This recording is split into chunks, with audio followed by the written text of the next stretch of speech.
રૂપી હોય અને એ જીવ કદાચ સદગુરુના શબ્દમાં ધ્યાન રાખે તો આ વાતનો તરત ઉકેલ થઈ જાય એવી વાત છે. મળ્યા હશું તો મળશો. આ તો માનવતાના બધા મેળા એક ઘડી તો એવી આવી જાય અને દેહ ભવમાં ન થાય કદી. અત્યારે આપણે આટલા જણા બેઠા છીએ પણ કદાચ હવારોમાંથી અડધા જણા નાયા હોય એટલે મળ્યા છે પળ છે ને પળને તમે સાધી લો. તારી એક એક પળ જાય છે લાખની માળા જપી લે મારા નાથની. અને જેને જેને સાહેબ જપી લીધું, જેને જેને ભગવાનનું નામ લીધું, જો કે કરે એમાં નહીં હો, લેવાની વાત છે. બજારમાં જ્યાં હોય મૂડી ગીજામ હોય પૈસા હોય ખરા પણ બજારમાં જઈને ભાવ પૂછ કરો અને વસ્તુ ના લ્યો તો કોણથી લાવ? હે તો ખાલી મુઢે અમને ઘેર આવવું પડે. એટલે લેવાની વાત છે. સંતો એમ કે છે કે તમે રામ નામ લ્યો અને લઈને કયો રાખવાનું?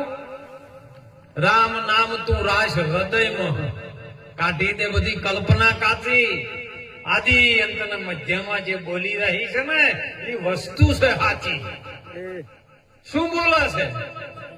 સંતો મહાપુરુષો પોકાર કરી કે છે કે તારી કાયામાં કોણ બોલો? બધાય આપણે બોલે છે કે અમુક માણસ બોલે, હાથ બોલે, પણ આપણે પૂછ્યું કોઈ દાડો કે આપણા શરીરમાં બોલે છે એ કોણ છે?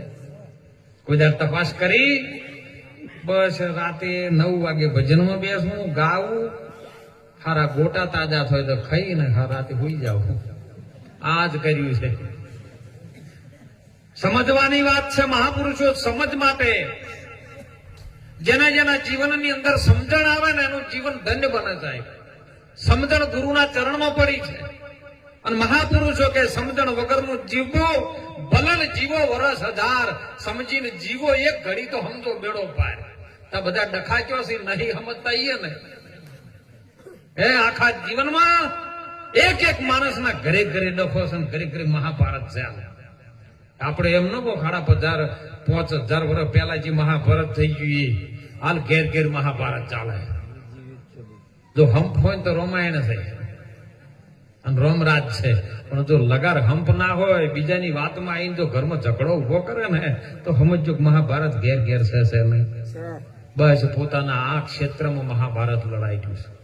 હે કુરુક્ષેત્રના મેદાનમાં તો ભગવાન શ્રી હરિ નારાયણ કૃષ્ણજી અર્જુનને સમજાવતા હતા પણ ઓમય સારથી બનીને આત્મા તમારો કે છે હે જીવ છે ને કૃષ્ણ આ સમજાવે છે જીવ નહીં આત્મા રૂપી